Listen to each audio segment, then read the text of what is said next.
আসসালামু আলাইকুম ভাই বোনেরা, আরেকটি ভিডিও আপনাদের মাঝে তুলে ধরব।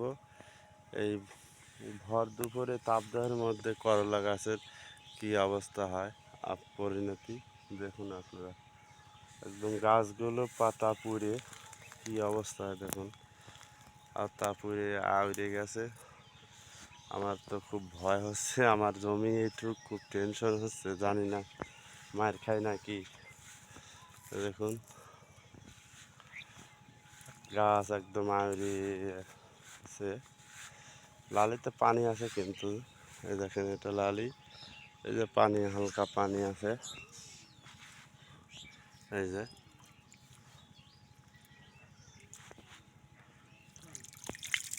পানি আছে 4 ইঞ্চির মতো। তারপরে দেখুন গাছের কি আইরি যা পরিস্থিতি। গাছের যেটুক জালি এবং ফল আছে, এগুলো যদি আমি বিক্রি করতে পারি, হয়তো আমার খরচ তুলে আমি কিছু লাভবান হব। দেখুন করলা গাছের কি পরিস্থিতি, এজন্য আপনাদের মাঝে ভিডিওটি শেয়ার করতেছি।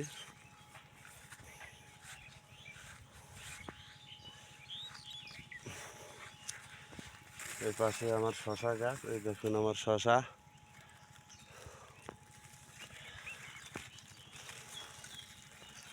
এই হলো আমার শশা, 2 জাংলা।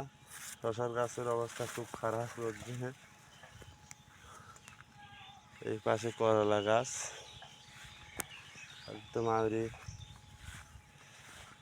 একদম আউড়ে গেছে, মনে হচ্ছে মারা যাওয়ার মতো, মরে যাওয়ার মতো এরকম অবস্থা। এখন জমিতে কিন্তু হালকাতা স্যাঁতসেঁতে পানি আছে, তারপরেও কি পরিস্থিতি এখন, পাতা মরে একদম মরে হয়ে গেছে। আর এটা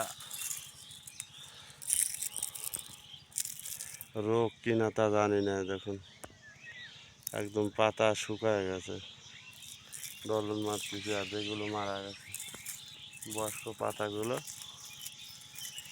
একদম মরে ছতর হয়ে গেছে, গাছ আঁড়ে গেছে। খুব ভয় হচ্ছে, তো আল্লাহর কাছে প্রার্থনা করি, আল্লাহ তুমি আমার এই জমিটুকু রক্ষা করো, আল্লাহ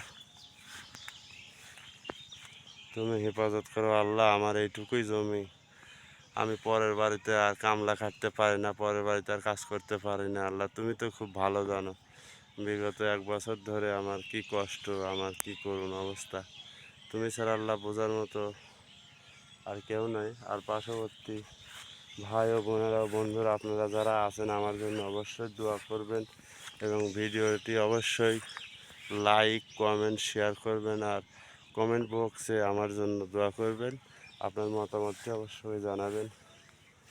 এখন খুব খারাপ অবস্থা করলা গাছের।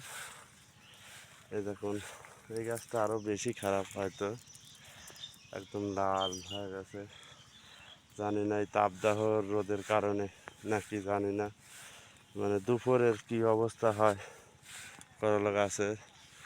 তো এই জন্য ভিডিওটি আপনাদের মাঝে শেয়ার করলাম।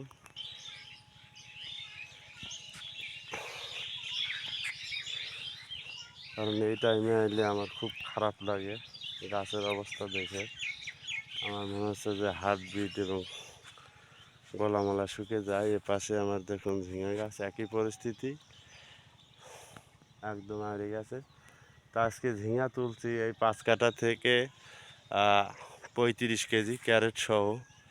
এখন আজকে বাজার দর কিরম পাবো তা জানি না, আড়তে গেছে, দেখা যাক বিকালে কত দর পাই। দেখুন এই 5 কাঠা থেকে আজকে আমি উঠাইছি 35 কেজি। আর করলা তুলছিলাম গত সোমবারে প্রায় 2 মণের মতো। তো এই কয়েকদিনে আমি এখনও উঠাই নেই করলা, একটু বড় করে তুলতে যাচ্ছি, কারণ জালে খুব নরম ও টুপটুপি, যাতে ওয়েটটা বাড়ে, এজন্য আমি একটু লেট করতেছি।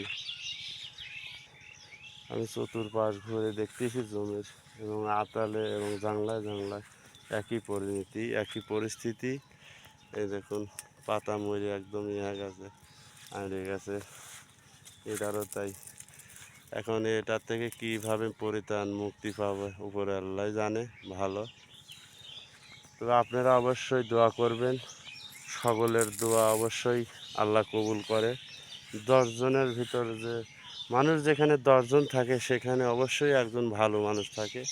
এটা আমার কথা না, মুরব্বির কথা এবং মৌলভী সাহেবদের কথা। তো আপনারা যেহেতু 10 ভাই, আমার ভাই ও বন্ধুরা, আমার জন্য অবশ্যই দোয়া করবেন। যে আমি যে স্বপ্ন পূরণের যে অঙ্গীকার নিয়ে আমি এই আবাদটুকু করছি এবং ফেসবুকে চালাচ্ছি, অবশ্যই যেন আমার সেই স্বপ্ন পূরণের অঙ্গীকারটা আল্লাহ তাআলা যেন অবশ্যই পূরণ করে। আপনারা বেশি বেশি আমার জন্য লাইক, কমেন্ট, শেয়ার করবেন এবং সাবস্ক্রাইব করবেন। আমিও দোয়া করি আপনাদেরও পাশে আমি সাপোর্ট দেব। আর ভিডিওটি ভালো লাগলে অবশ্যই শেয়ার করবেন, আর অবশ্যই দোয়া করবেন। ভালো থাকবেন, সুস্থ থাকবেন। আল্লাহ হাফেজ।